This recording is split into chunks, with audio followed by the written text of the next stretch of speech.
Selamat siang semuanya. Perkenalkan, kami dari kelompok 2 kelas ganjil.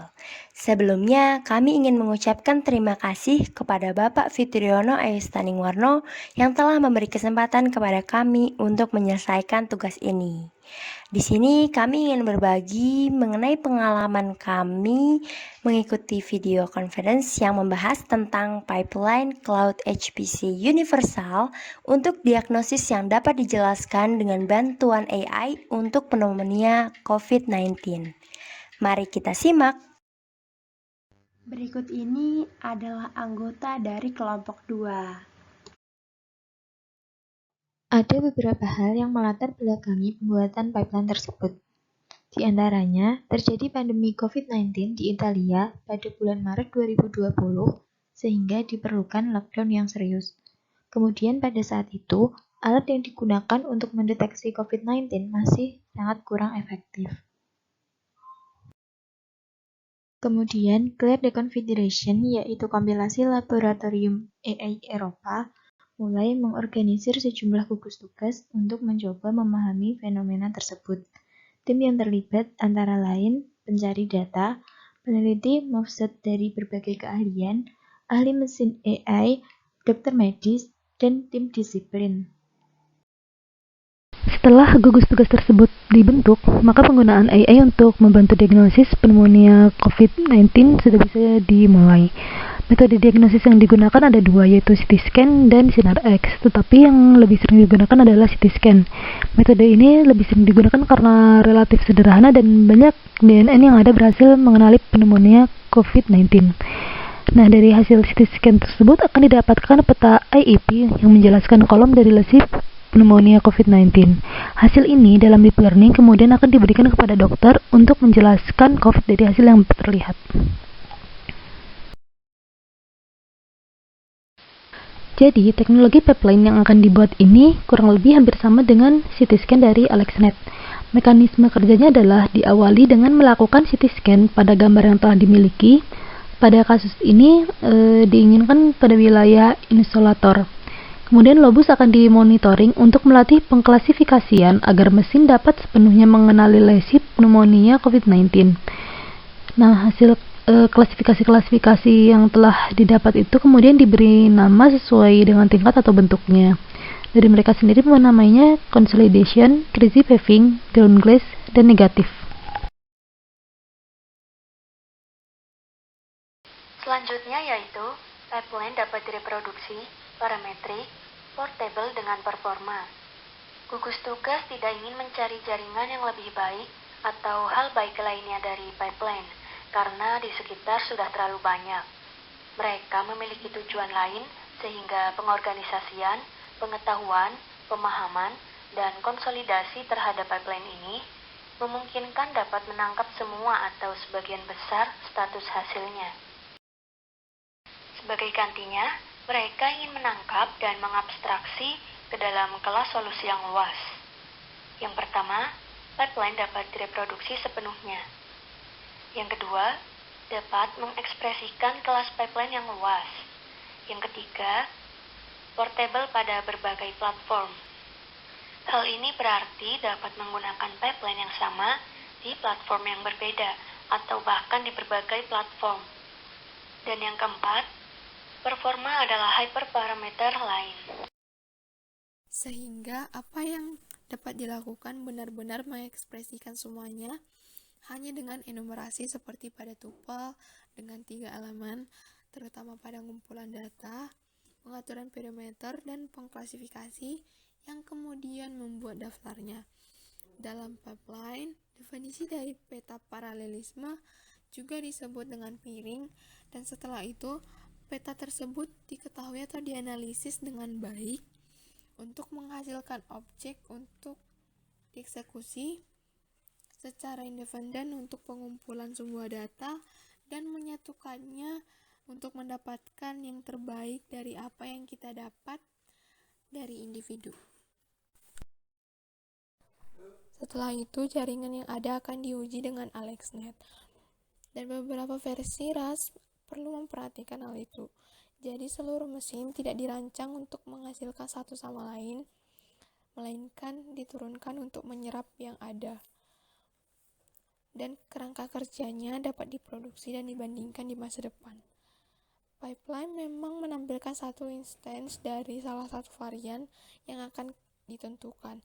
Jika yang ditentukan satu sel lainnya, maka satu setelan untuk kecepatan pembelajaran dan kecepatan parameter lainnya DNN, sehingga akan mendapatkan satu instansi. Selanjutnya yaitu membahas mengenai teknik cross-validation.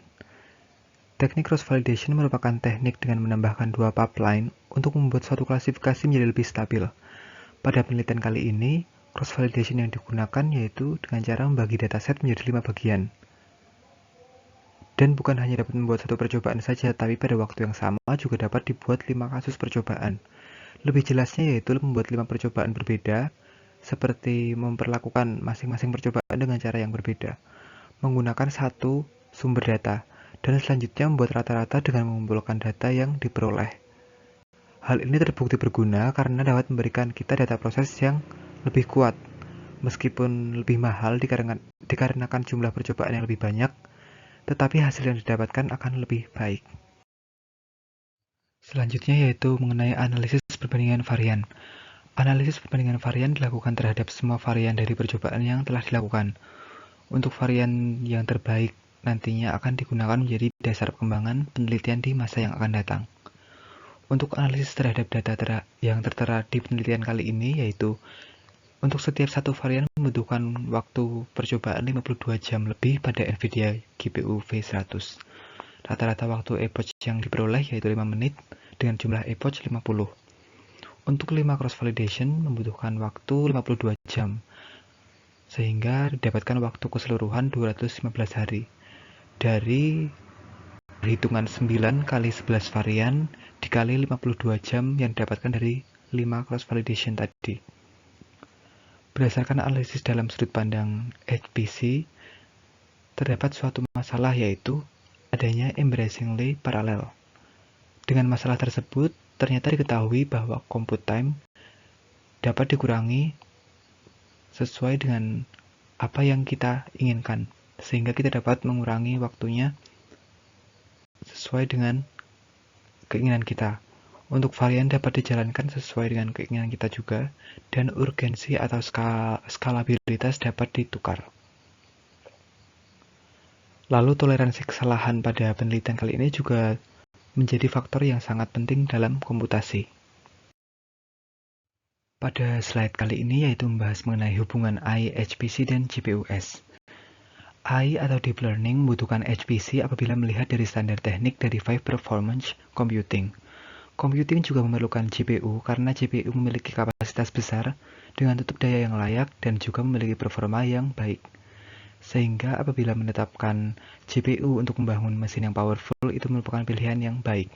Mesin yang kuat juga akan dapat menunjang output power yang dihasilkan, sehingga berdampak pula terhadap kecukupan daya untuk AI. Dapat dikatakan bahwa Deep Learning atau AI akan mulai bekerja serius apabila kita dapat memberikan horsepower yang cukup. AI workload sebenarnya cukup jarang atau belum populer di HPC. Terdapat banyak alasan terkait hal ini, dan dikatakan bahwa alasan yang paling penting yaitu berhubungan dengan software pada sistem HPC yang masih menggunakan sejumlah desain simulasi tradisional. Dan saat ini penelitian kali ini yaitu untuk meninjau hubungan AI dan HPC yang dipercaya saling membutuhkan satu sama lain. Baik, selanjutnya hasil. Referensi yang dimiliki digunakan untuk menguji pengumpulan data kecil seperti kinerja yang diharapkan oleh radiologi. Gambaran tahun untuk membandingkan penemuan digunakan pembulatan memanfaatkan ruang pengoptimalan yang besar. Sensitivitas dan spesifisitas model AI lebih tinggi pada paru-paru dengan segmentasi. Di sini dibutuhkan jaringan yang berbeda, kertas yang berbeda, pedometer, dan ini hanya satu kumpulan data. Berikutnya, kesesuaian hasil AI dengan temuan radiolog COVID-19. COVID-19 pneumonia diidentifikasi dengan menggunakan area gambar yang cocok dengan lesi umum neuromia interstisial. Hasil dari AI konsisten dengan temuan dari ahli radiologi COVID-19.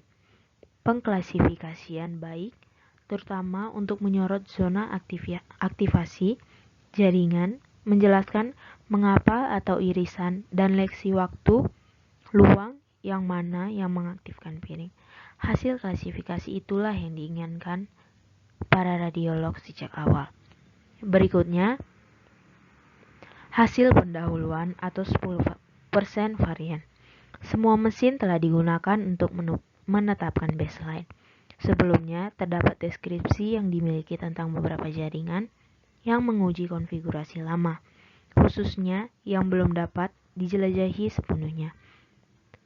Hasil penemuan dinilai cukup baik, karena terdapat lebih dari 90% kumpulan data kasus yang menggunakan komposit, lebih dari 45 gambar, dan kinerja paralel bagus. Hanya saja, ini tidak ada pelatihan terdistribusi yang telah diuji karena kode saat ini tidak mendukung distribusi SGD. Jadi adapun pembahasan selanjutnya itu adalah AI ataupun Artificial Intelligence dari sudut pandang HPC ataupun High Performance Computing. Jadi berdasarkan prinsipnya, superkomputer itu merupakan suatu mesin fenomenal yang digunakan untuk AI, di mana sebagian besar kode logika dari AI itu bersifat, yang pertama, tidak portable. Itu dikarenakan tidak dapat direproduksi, tidak setara berurutan, tidak dapat diskalakan, dan butuh waktu lama untuk perputaran data.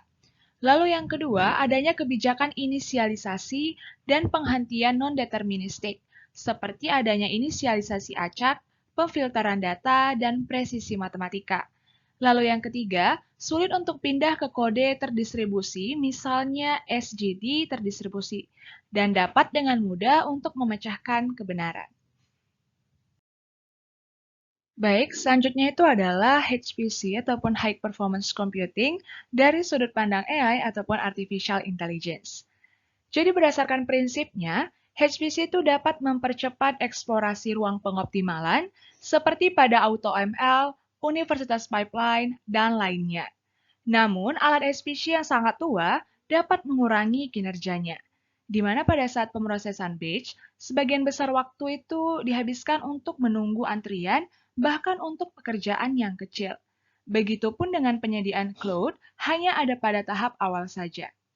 HPC juga merupakan suatu platform bersama, sehingga saat ingin memindahkan data-data yang penting, bisa menjadi suatu yang rumit.